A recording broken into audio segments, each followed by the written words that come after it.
Iba't ibang produktong ipinagmamalaki ng mga taga-Kalayan, Cagayan, ibinida sa selebrasyon ng kanilang kapistahan. Silipin sa report.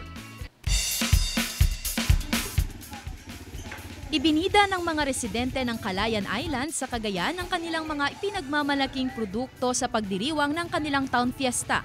Nakadisplay sa mga booth ang mga sariwang gulay, prutas, handicrafts, mga dekorasyon na gawa sa shells at mga dried pusit at isda. Dinumog ito ng mga mamimili dahil sa mababang presyo ng mga ito. Magtatapos ang Pista ng Bayan sa Sabado, August 23, 2025.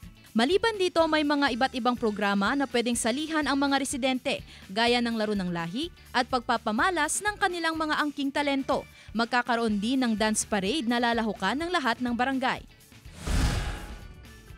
Nagpasikatan at nagpabonggahan ang mga tricycle sa trike show na bahagi ng Pabrolon Afi Festival 2025 sa Tuguegarao City, Cagayan.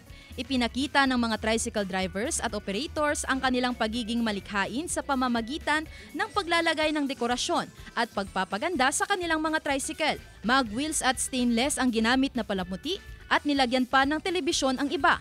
Pero ang pinaka-importante ayon sa mga hurado ay ang roadworthiness ng mga sasakyan. Ang trike show ay hindi lamang daw patimpalak sa galing at disenyo, kundi isang pagdiriwang ng pagkakaisa, sipag at pagkamalikhain ng mga toda na nagsisilbing haligi ng lokal na transportasyon sa lungsod.